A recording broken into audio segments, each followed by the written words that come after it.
بسم اللہ الرحمن الرحیم. ناظرین السلام علیکم. پروگرام کیو ڈی بشار ندیم احمد کے ساتھ آپ کا میزبان حاضر خدمت ہے. ناظرین، ایک طرف اسرائیل اور امریکہ کے ایران پر حملے جاری ہیں تو دوسری جانب پاکستان کی خاموش سفارتکاری بھی جاری ہے، جبکہ مودی کی اسرائیل سے یاری اور ایران سے غداری بھی سامنے آ رہی ہے. اس بدلتی عالمی صورتحال پر آج اہم اجلاس طلب وزیر اعظم کی اپوزیشن کو بھی دعوت. اپوزیشن نے شرکت عمران خان کے ساتھ ملاقات سے مشروط کر دی ہے. حکومت کا کہنا ہے کہ قومی سلامتی کے اجلاس میں شرکت کے لیے کوئی شرط ہے، نہ ہی کوئی شرط تسلیم کریں گے. تو معاملات کیسے آگے بڑھیں گے؟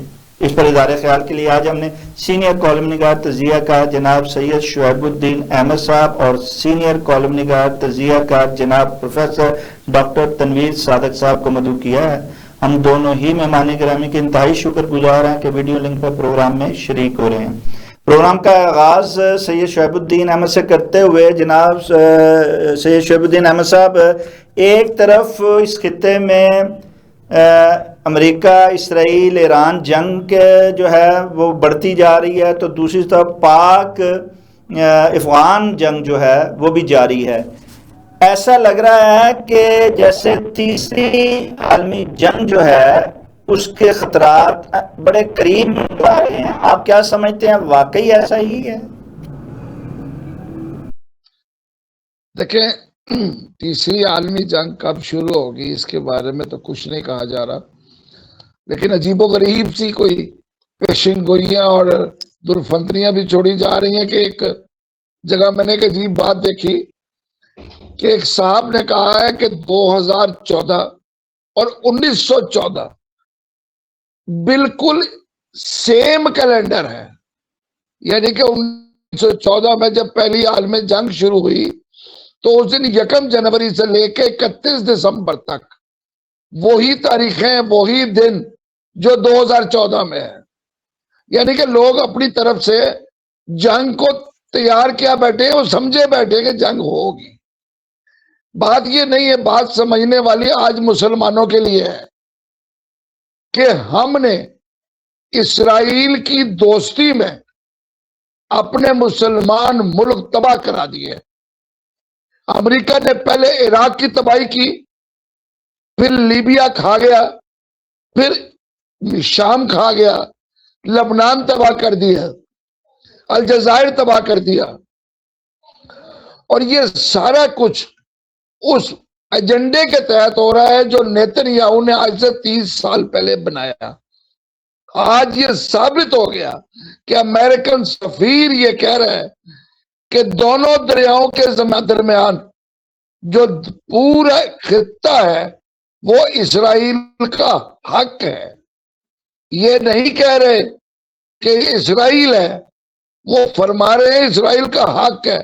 یعنی مصر، شام، سعودی عرب، یہ سب اسرائیل کے خطے ہیں، یہ اسرائیل کی ملکیت ہے. کیا حضرت موسیٰ علیہ السلام دوبارہ واپس آ گئے ہیں؟ جو ان کو دیا جا رہا ہے یہ سارا کچھ مذاق بنایا ہے. اور یہ سب ہماری کمزوری ہے، ہمارے عرب حکمرانوں کی کمزوری ہے، جنہوں نے اپنی پوری دولت ایک کے اوپر امریکہ کو لا کے بطور بدماش بٹھایا ہے. وہ اسے چوکیدار کہتے ہیں، میں اسے بدماش کہتا ہوں. اسرائیل کا خوف نہیں تھا، ان کو ایران کا خوف تھا. آج ان کو سمجھ آ جانی چاہیے کہ اصل دشمن عرب اور عجم نہیں تھے، یہ مسلمان اور یہودیوں کی وہ جنگ ہے جو صلاح الدین ایوبی نے اور حضرت عمر نے بیت المقدس فتح کر کے جیتی تھی. یہ کیوں نہیں سمجھتے ہمارے بچے؟ ہم سب کو اسلامی تاریخ بھول گئی ہے کہ چاہے وہ لشکر رچرڈ کا تھا یا کسی دوسرے کا تھا، وہ جو بھی بیت المقدس فتح کرنے آئے وہ کون تھے؟ اور لارس بن عربیہ کون تھا؟ یہ کون ہے وہ لوگ جنہوں نے آج عربوں کو یہاں تک پہنچایا؟ اور عرب آج بھی اپنے ملک میں امریکن اڈے امریکن فوج کو بٹھا کے یہ کہتے ہیں کہ ایران ہم پہ کیوں حملے کر رہا ہے؟ او بھائی، آپ میرے گھر پہ اپنی زمین سے حملے کرو گے اور میں آپ کو کچھ کہوں گا؟ یہ ایران کا رائٹ ہے۔ اب جو 2 دن سے خبر چل رہی ہے، ایران کے صحرا میں ایک زلزلہ آیا ہے۔ اب اس خبر کو کنفرم کوئی نہیں کر رہا، لیکن اگر یہ ویسا ہی زلزلہ ہے جیسا چاغی میں آیا تھا تو پھر یہ اسرائیل کو سوچنا چاہیے کہ اس نے ایران کو وہاں پہنچا دیا جہاں ایران پتہ نہیں کب جاتا، لیکن امریکہ اور اسرائیل نے ایران کو اس دھماکے پر مجبور کر دیا، جیسے ہی پاکستان کو انڈیا نے اکٹھے دھماکے کر کے مجبور کیا تھا کہ تم بھی دھماکہ کرو۔ یہ پروفیسر ڈاکٹر تنویر صادق صاحب، شہاب الدین صاحب کہتے ہیں کہ یہ زلزلہ ہے یا کہ ایٹمی دھماکہ، دنیا لرز گئی ہے۔ آپ کیا سمجھتے ہیں کہ واقعی ایران نے ایٹمی دھماکہ کر دیا ہے، یا یہ زلزلہ تھا جس کے یہاں بیٹھے جو ہیں تجزیہ کار اہل دانش جو ہیں اس کی آوازیں بھی سن رہے ہیں اور لرزتی زمین کا احساس بھی کر رہے ہیں؟ السلام علیکم جی، بسم اللہ الرحمن الرحیم، بہت شکریہ۔ میں اس کے بارے میں کوئی حتمی بات نہیں کہہ سکتا کہ وہ زلزلہ تھا یا ایٹمی دھماکہ، لیکن ایران آلموسٹ اس جگہ پہنچ چکا ہے جہاں وہ کسی وقت بھی دھماکہ کر سکتا ہے۔ اس وقت اس نے دھماکہ کیا یا نہیں، اگر وہ کر دے تو بہت بہتر ہے، کیونکہ ان کے ابھی جو انہوں نے بات کی کہ امریکہ کا جو حتمی فیصلہ ہے وہ یہی ہے کہ اس کے سفیر نے جو اسرائیل میں ہے بیان جو دیا ہے، ابھی شاہد صاحب نے اس کے بارے میں کہا ہے کہ وہ سمپل کہتے ہیں کہ فرات سے نیل تک کا سارا علاقہ جو ہے درمیان ہے وہ ان کا حق ہے، یہودیوں کا۔ اور آپ دیکھیں کہ جو ٹرمپ ہے وہ ایز اے پپٹ یہودیوں کے کام کر رہا ہے، وہ اسے اسلامک دنیا سے کوئی ہمدردی نہیں۔ جس ایران نے مقابلے میں، ایران کو بھی اندازہ تھا کہ یہ کسی وقت بھی جنگ چھڑ سکتی ہے، چنانچہ کہتے ہیں کہ اس نے روس سے 50 کروڑ یورو کے میزائل خریدے ہیں۔ انہیں بھی پتا ہوگا، یہ خبر تو سب جگہ لیک ہوگی، تو 50 کروڑ یورو کے جو میزائل ہیں وہ بھی کچھ دن تو کام کریں گے۔ پھر ان کا اپنا اندازہ یہ تھا کہ جیسے پچھلے زمانے میں تھے کہ سپہ سالار مر گیا یا سپہ سالار مارا گیا تو ساری کی ساری فوج جو ہتھیار ڈال دیتی تھی۔ ان کا یہی اندازہ تھا کہ جو سپریم کمانڈر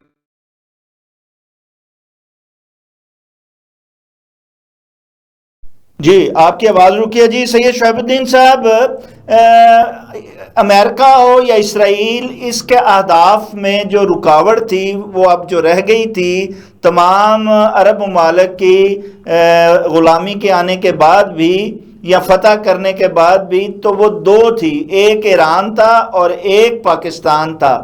ایران جو ہے وہ سامنے ڈھال بن کر کھڑا ہے اور پاکستان بھی بظاہر تو نہیں لیکن اندرونی طور پر ایران کی پشپنائی کر رہا ہے۔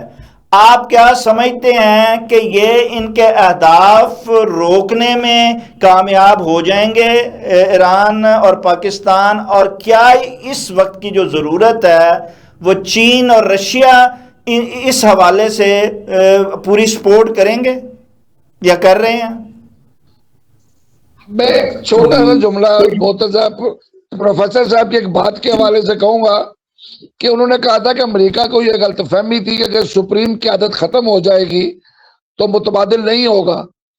آپ کو اسلامک ہسٹری میں جائیے، جنگ کے دوران 7 سپہ سالار فوت ہوتے ہیں اور وہ جھنڈا پھر دوسرا اٹھاتا ہے اور پھر تیسرا اٹھاتا ہے اور پھر وہ چوتھا اٹھاتا ہے، اور 7 سالاروں کے شہید ہونے کے بعد فتح مسلمانوں کی ہوتی ہے۔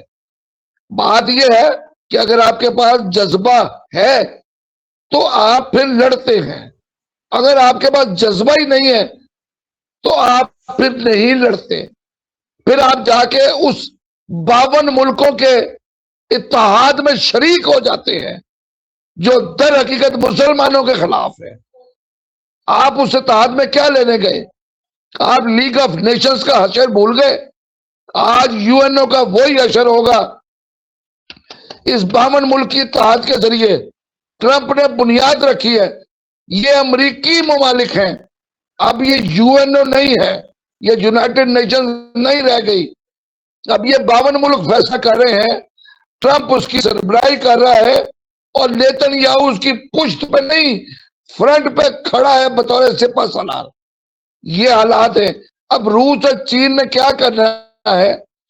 روس کو تو انہوں نے بالکل ہی ہمارے ذریعے، افغانوں کے ذریعے تباہ کر دیا، برباد کر دیا. اس کی جب بلکنائزیشن ہوئی اس کے بعد روس ایک سمٹ گیا، ایک محدود طاقت ہے.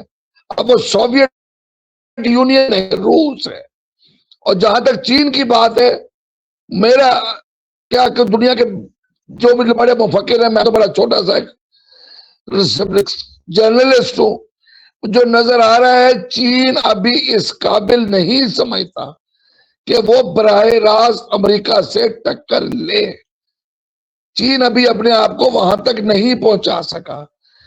امریکی بحری بیڑے اس کی طاقت ہیں جو دنیا میں ہر جگہ پہنچ کے حملہ کرنے کی طاقت رکھتے ہیں. اور باقی امریکہ کے وہ اڈے ہیں جو دنیا میں بنائے ہوئے ہیں. چین کے پاس دنیا میں بہت تھوڑے اڈے ہیں، وہ بنا رہا ہے، وہ اس پہ کام کر رہا ہے.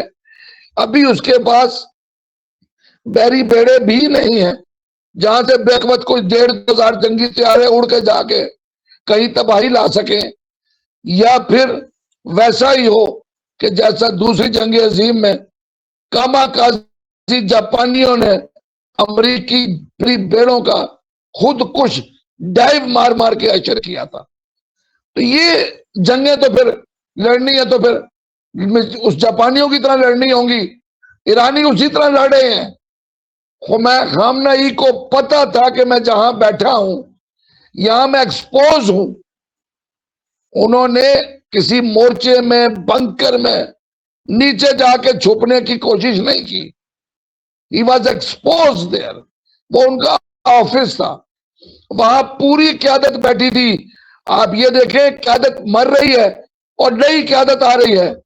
ایک سپہ سالار جاتا ہے، دوسرا یہ نہیں کہتا کہ میں یہاں نہیں آؤں گا، دوسرا موجود ہے، دوسرا شہید ہو رہا ہے، تیسرا آ رہا ہے، تیسرا اب تک کتنے وہ شہید کروا چکے ہیں.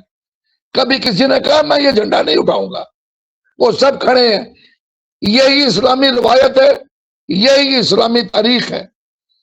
اسی پہ آپ چلیں گے. جی پروفیسر تنویر صادق صاحب، یہ جو ایران پر حملہ ہے یہ ایران کے خلاف، یہ پاکستان کے خلاف سازش ہے، یہ چین کے خلاف سازش ہے، یہ روسیہ کے خلاف سازش ہے.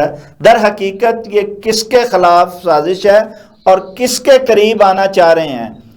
جیسا کہ خواجہ آصف صاحب نے بھی کہا ہے کہ وہ تو پاکستان کے قریب لانے کے لیے ایران کا جو ہے وہ حملہ ایک بہانہ بنایا گیا ہے اسرائیل کو. اس وقت ایران نے جن جن ملکوں پہ حملے کیے ہیں نا، آپ وہاں دیکھیں، وہاں امریکن اڈے تھے اس لیے کیے ہیں. اب وہ اس کی امریکہ کی کوشش ہے کہ ایران میں اگر گورنمنٹ چینج ہو جائے، نئی رجیم آ جائے، تو نئی رجیم اس کے تابع ہوگی اور وہاں بھی وہ اڈا بنانے کے، اور اس سے روس اور چین براہ راست اس کے قریب آ جائیں گے. لیکن جہاں تک روس اور چین کا جنگ میں شامل ہونے کا تعلق ہے، وہ شاید ان کے لیے ممکن نہیں ہوگا. نہ روس اس قابل ہے کہ اس سے مقابلہ کرے. آپ امریکہ میں جو جہازوں کی تعداد ہے وہ 14,000 سے زیادہ ہے، جبکہ اوپر والے باقی دوسرے، تیسرے، چوتھے، پانچویں نمبر پہ 4-5 ملکوں کو اکٹھا بھی کر لیں تو وہ 14,000 کا بیڑا نہیں بنتا. تو امریکہ کی طاقت تو بے پناہ ہے. لیکن اس جنگ نے، ایسی جنگیں اگر 2-3 اور لڑی تو یقیناً اسے، ایک تو امریکہ کی قوت کم ہوگی، سیکنڈلی امریکہ کے چند فوجی بھی آپ کو پتہ مر گئے. امریکہ کا ایک فوجی مر جائے نا تو پوری امریکن قوم جو ہے نا اس میں مصیبت پڑ جاتی ہے کہ ہمارا فوجی مار دیا گیا. یہ بہت بڑی ان کے لیے شکست ہے یا بہت بڑی چوٹ ہے امریکن. چنانچہ اگر آپ سمجھیں کہ کوئی چیز ٹرمپ کے خلاف جائے گی تو امریکن عوام ہے جو اس کے خلاف جائیں گے. برطانیہ نے براہ راست آنے سے انکار کر دیا، لیکن انہوں نے اپنا ایک اڈا جو ہے نا وہ جو برطانیہ کا وہ انہوں نے استعمال کرنے کی اجازت دی تھی.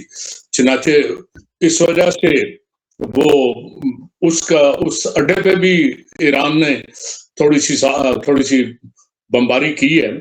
اور اس وقت صورتحال یہ ہے کہ وہاں سے لوگوں کو نکلنے کے لیے کوئی راستہ نہیں مل رہا. سینکڑوں کے حساب سے فلائٹس جو ہیں وہ ساری کی ساری کینسل ہو گئی ہیں.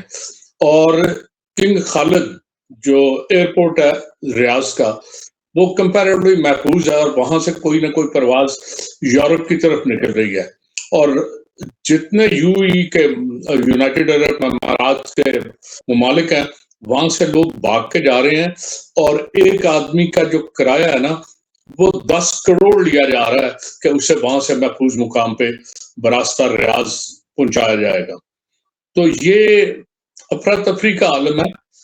یہ جو اسلامک ملک ہیں انہیں سوچنا ہوگا کہ امریکہ کو اڈے نہ دیں، پپٹ کے طور پہ ان کے استعمال نہ ہوں. جب تک ہم امریکہ سے کنارہ کشی نہیں کرتے پوری طرح سارے اسلامی ملک، کچھ نہیں مسلمان ان کو ہو رہے گا. جہاں تک پاکستان کا کہتے ہیں پاکستان کو کچھ نہیں امریکہ کرے گا. ہم تو لوٹے ہیں، ایک طرف ایران کی حمایت کرتے ہیں، امریکہ کی مذمت کرتے ہیں، دوسری طرف امریکہ کو کہتے ہیں جی کہ آپ صحیح کر رہے ہیں. یہ سعودی عربیہ کے ارد گرد جو ریاستوں میں ایران بم گرا رہا ہے، ہم ایران کی مذمت، ہم جس کی مرضی مذمت شام کو کرتے ہیں صبح کو بحال ہو جاتے ہیں. اس کے ساتھ ہی ہمارا کوئی کریکٹر نہیں ہے. آپ بھول جائیں کہ ہم کسی کے ساتھ. کہ پروفیسر صاحب کہہ رہے ہیں کہ ہمیں اڈے نہیں دینے چاہیے اس کو، اسلامی ممالک کو یا دوسرے ممالک کو اس وقت. لیکن مودی صاحب نے تو مودی صاحب نے تو ساری بندرگاہیں ان کو دے دی ہیں، اور دعوے وہ کرتے تھے بھائی چارے کے ایران کے ساتھ. ان کی غداری اور ان کی وفاداری کھل کر سامنے آ رہی ہے. دیکھیں آپ مودی کے ساتھ کیوں کوئی امید رکھتے ہیں؟ 1947 سے پہلے یہ جین سنگھ ہی تھے. یہی وہ لوگ ہیں جنہوں نے 47 میں لاکھوں مسلمانوں کو مطلب ذبح کرنا. مجھے شرم آتی ہے کہتے تھے ذبح، لیکن کیا کریں، ہماری ماں بہنوں کو اغوا کی ان کے جس طرح حصے کاٹے میں نام نہیں لے سکتا زبان سے. ان بچیوں نے اپنے کنووں میں جان کود کود کے جانے دی ہیں. یہ وہی ہندو ہے، ان کو مسلمانی سے کوئی تعلق نہیں ہے. وہ جو لبرلزم تھا اپنا ابوالکلام آزاد کا، نہرو کا، وہ ختم ہو چکا ہے. انڈیا ایک اب ہندو اسٹیٹ ہے. وہ کہتے ہیں یہاں پہ جو عیسائی ہے، جو مسلمان ہے، یہ پہلے ہندو تھے، انہیں شدھ کرو، انہیں پاک کر کے تمہارا ہندو بناؤ. آپ اس ریاست سے کیا امید رکھتے ہیں؟ یہ جس طرح کعبہ کے اندر بت رکھ کے عرب ان کی پرستش کرتے تھے، یہ وہی بت آج ان کے یہاں ہے. اور شرم کی بات ہے کہ دبئی نے اپنے ملک میں ایک مندر بنا کے یہ بت وہاں پہنچائے ہیں. وہ جو میرے نبی نے عرب کو بتوں سے پاک کیا تھا، ان عربیوں کی وجہ سے آج وہاں گئے. عربیوں سے مجھے کوئی توقع نہیں ہے، کوئی امید نہیں ہے، لیکن مجھے خوف ہے اس وقت کا جب پاکستان سے سعودی عرب پاکستان سے کیے گئے معاہدے کے تحت امداد طلب کرے گا کہ ہمارے اڈوں کا دفاع کرو. کن کا؟ ان اڈوں کا جو امریکہ نے وہاں بنائے ہوئے ہیں. اس آرامکو کا دفاع کرو جو امریکن کی ہے. سعودی عرب کے اندر ہے، تیل امریکہ استعمال کرتا ہے، امریکہ نکالتا ہے، آمدنی امریکہ کو جاتی ہے. کیا پاکستان ان امریکی اڈوں اور اس آرامکو کی آئل فیلڈ کا دفاع کرنے کے لیے ایران کی جنگ میں شامل ہوگا؟ یہ پہلے نہیں سوچا ہم نے کہ ہمیں کس طرح گھیر کے لے جایا جا رہا ہے؟ کیا ہم بھول گئے ابراہیم اکارڈ کیا ہے؟ اور ابراہم اکارڈ کا مطلب کیا ہے اور عربی کدھر جا رہے ہیں، اور ہم ان کی پوچھل کے پیچھے بدے بدے وہاں چلے گئے۔ ان $2 ارب کے لیے ہم دبئی کے غلام ہیں، جو ہر سال ہمیں وہ کہتے ہیں 1 سال کے لیے اور رکھ لو، اور جب دل کرتا کہتے ہیں واپس دو، اور بھاگے جاتے ہیں پاؤں چاٹنے کے لیے۔ یہ ہماری اوقات ہے کہ $2 ارب سعودیہ جب جاتا ہے ہمیں ذلیل کرتا ہے۔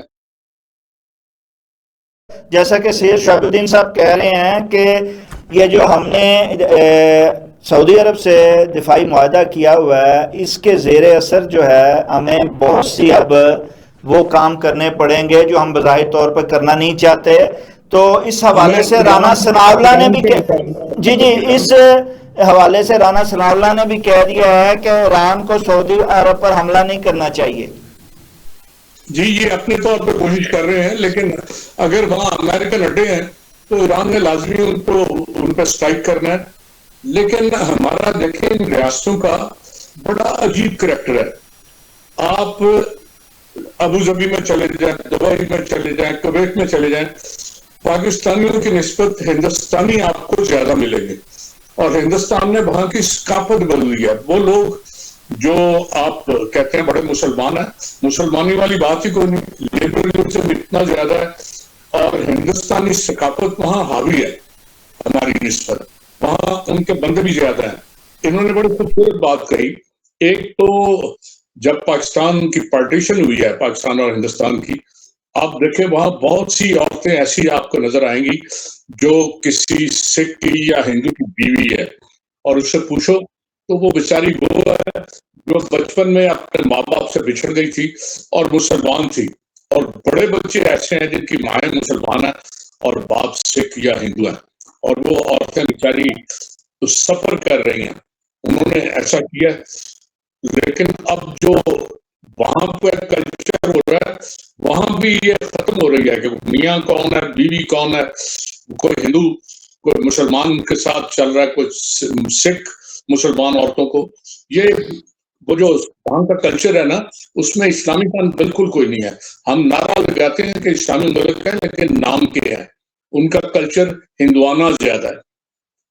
چنانچہ پاکستان شہاب الدین احمد صاحب، اس وقت اس جنگ کی جو ہے اس میں جب تک تو ایران سامنے کھڑا ہے، جب ایران کی حالت جو ہے وہ جوابی حملوں کی رہتی جس طرح کہ اب بظاہر نظر آ رہی ہے، تو پاکستان سے بھی جو ہے وہ ڈیمانڈ امریکہ اور جو عرب ممالک ہیں وہ کر سکتے ہیں۔ آپ کیا سمجھتے ہیں کہ پاکستان سے ڈو مور کے مطالبات ہونے والے ہیں یا ہو گئے ہیں؟ تو اگر ہو گئے ہیں تو جناب ہمارے فیلڈ مارشل عاصم منیر صاحب اور جناب محترم شہباز شریف صاحب کس حکمت عملی سے اس سے بچ پائیں گے اور آگے بڑھ پائیں گے اور خود کو قائم رکھ پائیں گے؟ کون سی حکمت عملی اور کون سی عقل؟ یہ وہ لوگ ہیں جو نوبل انعام کی فرمائش فرما رہے تھے ٹرمپ کے لیے، اس نے جوتے مار رہا ہے ساری دنیا کو۔ آج وہ وینزویلا کے صدر کو اٹھا کے لے گئے، ایرانی سپریم لیڈر کے گھر پہ حملہ کر کے ان کو ان کی پوری فیملی کو شہید کر دیا۔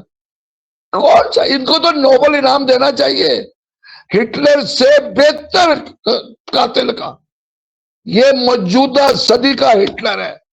ہم ہٹلر کی بات کرتے تھے، مجھے تو قسم خدا کی آج وہ کہانی ہے جو میں پڑھا کرتا تھا سیکنڈ ورلڈ وار کی۔ سفارت کاری تھی کیا صدر ٹرمپ کو مکھن لگا کر اپنے حق میں بیانات دلوا رہے تھے جناب؟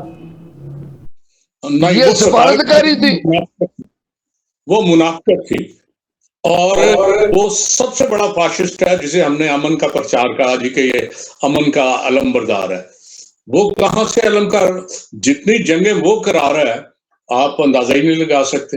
وہ خود سب سے بڑا فاشسٹ ہے، اور اس سے زیادہ، اور وہ تھوڑا سا نیم پاگل بھی ہے، اور یہ ثابت کرے گی اس سے کام ہم شاید نہ کچھ کہہ سکیں، امریکن خود کھڑے ہوں گے اور اس کے خلاف ثابت کریں گے کہ نیم پاگل صاحب نہیں۔ تو کیا آپ سمجھتے نہیں ہیں کہ یہ واقعی کامیاب سفارت کاری تھی جس کے تحت جناب ہمارے 4 طیارے جو ہم نے گرائے تھے اس کو 12 طیارے وہ کہہ رہا تھا؟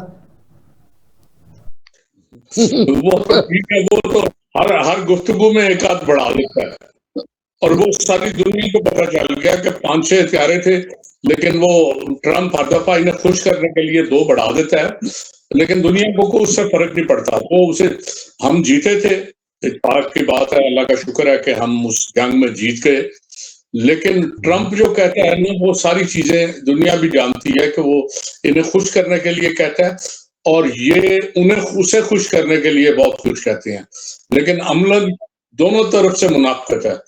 آپ ٹرمپ سے کوئی امید رکھیں، یہ غلط ہے، یہ ہونا ہی نہیں چاہیے۔ شہاب الدین صاحب، امریکہ جو ہے وہ انسانیت کا دشمن ہے، اور عالم اسلام کو جو ہے اس وقت متحد ہونے کی اطاعت کے ساتھ اس کا مقابلہ کرنے کی ضرورت ہے۔ آپ کیا سمجھتے ہیں کہ کس طرح، یہ حقیقت ہے، کوئی مانے نہ مانے، لیکن اب یہ اکٹھے ہوں نہ ہوں، اتحاد کریں نہ کریں، لیکن یہ وقت کی ضرورت ہے۔ کیا ہم اس وقت کی ضرورت کو عالم اسلام پورا کر پائے گا اور پاکستان اس میں کوئی بہتر سفارتکاری دکھا پائے گا؟ جناب سید شہاب الدین احمد صاحب۔ شاہد صاحب، میرا خیال ہے ہمیں صرف 100 سال پیچھے جانے کی ضرورت ہے، اور علامہ اقبال کا ایک شعر یاد رکھیں۔ تب 100 سال پہلے انہوں نے کہا تھا، ایک ہوں مسلم حرم کی پاسبانی کے لیے، نیل کے ساحل سے لے کے تاب خاک کے کاشغر، یعنی کہ نیل سے لے کے وہ تاجکستان تک، اندر کاشغر تک۔ یہ شعر علامہ اقبال نے 100 سال پہلے کہا تھا۔ یہ ہے ویژن، یہ ہے لیڈرشپ، اور وہی قائد اعظم جنہوں نے تب کہا تھا کہ ہمیں اسرائیل قبول نہیں ہے، ہمیں فلسطین کی ریاست چاہیے۔ کیوں کہا تھا؟ کہ انہیں پتا تھا یہ وہی فلسطین ہے جس کے لیے رسول پاک کے زمانے سے، حضرت عمر کے زمانے سے، اور صلاح الدین ایوبی تک ایک مکمل جدوجہد اور جنگیں لڑی گئی، اور پھر جا کے قبضہ مکمل ہوا تھا۔ یہ قبلہ اول ہے۔ ہم کیسے سرنڈر کر رہے ہیں؟ ہم نے سب کچھ سرنڈر کر دیا۔ 67 وار میں بالکل تباہ کر دیا، تباہ و برباد کر دیا اسرائیل نے سب کو۔ کس کی مدد سے کیا تھا؟ تب بھی امریکہ ہی پیچھے کھڑا تھا نا۔ مسئلہ یہ نہیں ہے، مسئلہ یہ ہے کہ ہم بٹ جاتے ہیں۔ انہوں نے ہمیں سب کو مارا، ناصر گیا، سادات گیا، ہماری بومدین گیا، اپنا آپ کے الجزائر کے قذافی صاحب گئے، شام کے حافظ اسد گئے، آپ کا یہ عراق کے صدر گئے۔ کتنے لوگ تھے؟ ایک لیڈرشپ تھی جو اسی لاہور میں سیکنڈ اسلامک سمٹ میں اکٹھی ہوئی تھی۔ اور آج مجھے بتائیے، بھٹو کی اس سمٹ کے بعد جتنے مسلمان لیڈر سامنے آئے تھے، چن چن کے مروائے امریکہ نے۔ ہمیں سبق ہی نہیں ملتا، ہم پھر امریکہ امریکہ امریکہ امریکہ کرتے پھرتے ہیں۔ پاگل ہیں، ہماری عقل نہیں ہے۔ ہم کہتے ہیں ہم لیڈر ہیں، اور لیڈر ویژن نہیں ہوتا ہے۔ ویژن وہ ہوتا ہے جو علامہ اقبال نے اور قائد اعظم نے 100 سال پہلے ہمیں بتایا تھا۔ ہمیں آج بھی اس پر ایک یقین نہیں ہے۔ ہم آج بھی ان نالائق لیڈروں کے پیچھے ہیں پاکستان کے، جنہیں اپنے آنکھوں کے سامنے نظر نہیں آتا۔ انہوں نے آنے والے وقت کو کیا دیکھنا ہے؟ لیڈر آنے والا وقت دیکھتا ہے، یہ سامنے والا، یہ تو کنویں میں گر رہے ہیں۔ یہ ٹرمپ کے ساتھ 52 ملکوں والے اکارڈ میں شامل ہونا ان بھیڑوں کی طرح ہے جو بغیر دیکھے اگلی بھیڑ کے پیچھے کنویں میں جاتی ہیں۔ ہم وہ قوم بن گئے آج۔ یہ ہماری لیڈرشپ ہے۔ آپ سمجھتے نہیں کہ وقت آ گیا کہ ہمیں پیس بورڈ سے باہر نکل آنا چاہیے، اور نہ صرف جو ہے پیس بورڈ سے باہر نکلنا چاہیے، بلکہ ہمیں اندرونی طور پر بھی جو ہے وہ اتحاد اور متحد ہونا چاہیے؟ جب تک ہم اپنے اندر کا انتشار خلفشار دور نہیں کریں گے، ہم سفارتکاری میں کیسے کامیاب ہو پائیں گے؟ جی پروفیسر ڈاکٹر تنویر صادق صاحب۔ دو مختلف چیزیں ہیں جی، ایک ہے ریکوائرمنٹ، ایک ہے عملی صورتحال، زمینی صورتحال جو ہے۔ عملی طور پہ مسلمانوں کو متحد ہونا چاہیے، لیکن یہاں پہ صورتحال یہ ہے کہ تمام بابن ملک جو ہے نا اپنے اپنے مفاد کی سیاست کر رہے ہیں، کسی کو دوسرے سے کوئی ہمدردی نہیں. وہ یہ دیکھتا ہے کہ فلاں کو مار پڑ رہی ہے تو وہ خود چھپنے کی کوشش کرتا ہے، اس کا ساتھ دینے کی کوئی کوشش نہیں کرتا. ایران کے ساتھ اب تک کس نے کھل کے حمایت کی ہے؟ کسی نے بھی نہیں. پاکستان نے بھی ادھر حمایت کی ہے، ادھر مذمت کی ہے، دونوں کام برابر کیے ہیں. روس چین وغیرہ آپ کے لیے نہیں آئیں گے، مسلمان ملکوں کو آپ کے لیے اکٹھا ہونا ہے، لیکن کس کو آپ اکٹھا کریں گے؟ مجھے نہیں نظر آتا کہ کہیں اتحاد کہیں ہوگا. ہم اسی طرح مار کھاتے رہیں گے، اسی طرح ذلیل ہوتے رہیں گے اور بس اللہ سے دعا کرتے رہیں گے. ہمارا سارا زور دعاؤں پر ہوتا ہے، ہم دعا نہیں کرتے. سے پہلے ہم اپنے اندر تو اتحاد پیدا کر لیں، ہم اپنے اندر ہی نہیں کر رہے. مشترکہ اجلاس کر رہے ہیں اور اپوزیشن نے ایک مطالبہ رکھا ہے کہ ہمارے لیڈر کی ملاقات کروا دو، ہم وہ نہیں کروا رہے. میں نے کہا نا، وہ تو اس کے بارے میں میں نے ہر دفعہ کہا ہے کہ دنیا میں بڑا اصول ہے کہ میں اور ایک کام آپ مل کے کام کرتے ہیں. ہم کہتے ہیں یہ تمہارا حصہ ہے، یہ میرا حصہ ہے. جمہوریت میں بھی یہ ہوتا ہے کہ جب آپ کرتے ہیں نا تو جمہوری قدروں کو آپ فروغ دیتے ہیں. ہم نے جمہوری قدروں کو قتل کیا ہے، تو اس قتل کے بعد آپ سمجھیں کہ جو مقتول ہیں انہیں اپنے سامنے بٹھا لیں گے. یہ کیسے ممکن ہے؟ وہ احتجاج کریں گے، کیوں نہ کریں؟ میرا آپ حق چھین لیں تو میں احتجاج کروں گا. چنانچہ اس احتجاج پہ آپ کہیں جی کہ آپ احتجاج بھی نہ کریں اور ہمارے ساتھ مل کے آواز سے آواز ملا لیں. کیسے ملائی جا سکتی ہے؟ ممکن ہی نہیں ہے. انہیں تو اپوزیشن کو نیگلیکٹ کر کے اپنی بات کریں یہ کہ یہ کیا کرنا چاہتے ہیں. یہ آخر پہ یہ کرتے ہیں کہ اپوزیشن کو وقتی طور پہ ملایا، مشترکہ اعلامیہ شو کر دیا کہ اس میں ہم نے یہ کر دیا، اور اس میں کسی دوسرے کی رائے شامل نہیں ہوتی. اگر دوسرے کی رائے شامل کرنے کا امکان ہو تو دوسرے شامل ہوں گے. سب سے پہلے ضرورت یہ ہے کہ ہم یہاں جمہوری قدروں کو فروغ دیں، جمہوریت کو فروغ دیں، اور جو حقدار ہیں ان کو سامنے لائیں. پھر آپ دیکھیں آپ کے حکمرانوں کا لہجہ بھی مختلف ہوگا، ان کا بات کرنے کا بھی انداز مختلف ہوگا.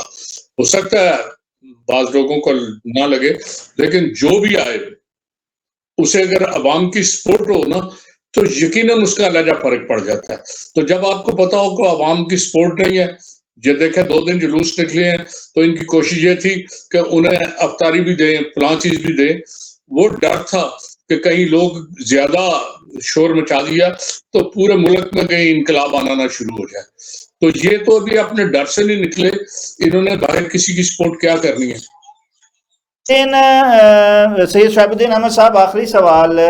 جب یہ بات کرتے ہیں دنیا میں ثالثی کی، دنیا میں سفارتکاری کی، دنیا میں کے معاملات کو سدھارنے کی، اور اپنے اندر کے معاملات کو سدھارنے میں ناکام نظر آتے ہیں، تو یہ باہر کیا کر پائیں گے؟ آپ سمجھتے نہیں ہیں کہ ہم یہاں مشاورت، ایک مشترکہ اجلاس کی بات کرتے ہیں، ہم مشترکہ اعلامیہ کی بات کرتے ہیں، لیکن ہم کوئی بھی ایسا کام مشترکہ نہیں کر پا رہے ہیں؟ کیسے کر پائیں گے اور کیسے پھر آگے بڑھ پائیں گے؟ یہ اصل میں جس طرح 1977 میں 77 to 79 ذوالفقار علی بھٹو سے خوف زدہ تھے، یہ آج قیدی نمبر 804 سے خوف زدہ ہے.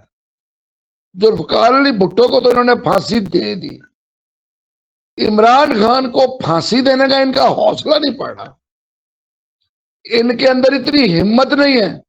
انہوں نے اس کو 30 سال کی سزا دے دی ہے کہ 17-12 مرا جائے گا 2-4 سال میں، لیکن وہ 3 سال سے جیل کے اندر بیٹھا ہے. ان کے کھانے جناب قبلہ نواز شریف صاحب کی وہ تصاویر بھی، ویڈیوز بھی ہم نے دیکھی ہیں جس میں جیلر کے کمرے میں ان کی سالگرہوں کے کیک کاٹے جاتے تھے. مسلم لیگ لیڈر اور ورکر وہاں وہ کیک لے کے پہنچے ہوئے تھے، اور وہ جناب جیلر کے کمرے میں بیٹھ کے کیک کاٹے گئے تھے. جناب قبلہ نواز شریف صاحب کو روزانہ کھانا ان کے گھر سے پک کے جاتا تھا. عمران خان کو کھانا جو ہے وہ اس کی پارٹی کے پیسوں سے، اس کی پارٹی کے دیے ہوئے پیسوں سے جیل والے پکوا کے دیتے ہیں. یہ ہے وہ خوف جو ان کو ان کے ساتھ بیٹھنے سے، ان کے ساتھ ملاقاتوں سے روکتا ہے. ان کے اندر ہمت نہیں ہے. یہ پیپلز پارٹی سے نہیں، پیپلز پارٹی تو مرحوم ہو گئی ہے. انا للہ و انا الیہ راجعون. وہ 2007 27 دسمبر کو مر چکی ہے. وہ پیپلز پارٹی نہیں ہے. کوئی جالا باقی نہیں رہ گیا. میرے ساتھ بیٹھے، میں آپ کو جالوں سے ملواتا ہوں. وہ اپنی قیادت کو گالیاں دیتے ہیں. اصلی اور نسلی جالے کی بات کر رہا ہوں میں، 2 نمبر کی بات نہیں کر رہا. آج ہم جس حال کو تباہ پہنچے ہیں. آپ کو افغانستان کی بات رہ گئی، آپ نے شروع میں کی تھی. مجھے یہ بتائیے، ان افغانیوں کو ہمارے سر پہ میں نے بٹھایا لا کے؟ ان کو شناختی کارڈ کس نے جاری کیے؟ ان کو پاکستان میں آزادانہ پھرنے کی کس نے ہمت دی؟ ان کو کس نے دا کہ جاؤ کراچی میں چلے جاؤ؟ یہ سارا جو ہے نا فساد پھیلایا تھا. وہ جناب باجوہ صاحب کا نام لینا جو باتھ روم میں گر کے زخمی ہو رہے ہیں، ان کا نام کیوں نہیں لیتے؟ اصل بندے کا نام لے. The policy of mister Bajwa. عجیب بات ہے. ٹانگیں تو سب کی کانپتی ہیں بھائی. میری بھی کانپتی ہیں اس ڈر کے مارے. مجھ سے آج کل بیماری کی وجہ چلا نہیں جاتا. اگر لے جائیں گے تو میں کیا کروں گا؟ لے جاؤ یار. لیکن سچ تو بولنا ہے کسی نے. ہمت نہیں کرتے سچ بولنے کی. سچ بولنا چاہیے. اسلام میں کہا گیا ہے کہ لڑو تلوار سے. دوسرا درجہ ہے زبان سے. تیسرا درجہ ہے دل کے اندر. اللہ نہ کرے کہ میں اس درجے کو پہنچوں کہ میں دل کے برا کہوں. جس دن ہم یہ پوری قوم، یہ 25 کروڑ جن میں سے 2-2.5 کروڑ غیر ملکی نکالتے ایلینز، چاہے وہ انڈینز ہیں، چاہے وہ افغانی ہیں، بہاری ہیں، جو بھی ہیں، باقی 22-23 کروڑ اپنی زبان کھولیں گے، اس ملک کے اندر تب انقلاب آئے گا. اور پروفیسر ڈاکٹر تنویر صادق صاحب، ناظرین جیسے کہ آپ نے مہمان گرامی کی آراء سنی ہے اور اس میں بالکل واضح طور پہ یہ بتایا گیا ہے کہ زندگی میں جب بھی کوئی تبدیلی آتی ہے، کوئی انقلاب آتا ہے، تو آپ کو سچائی کے ساتھ کھڑا ہونا پڑتا ہے اور سچائی کے لیے پھر آپ کو قربانی بھی دینی پڑتی ہے. جب تک آپ سچائی کے ساتھ کھڑے نہیں ہوں گے، قربانی کا حوصلہ پیدا نہیں کریں گے، تب تک نہ ہی انقلاب آئے گا، نہ ہی کوئی زندگی میں تبدیلی آ پائے گی. ناظرین اس کے ساتھ ہی پروگرام کا وقت ختم ہوا چاہتا ہے. اپنے میزبان شاہ ندیم احمد کو اجازت دیجیے. آپ کا، ہمارا، ہم سب کا اللہ نگہبان.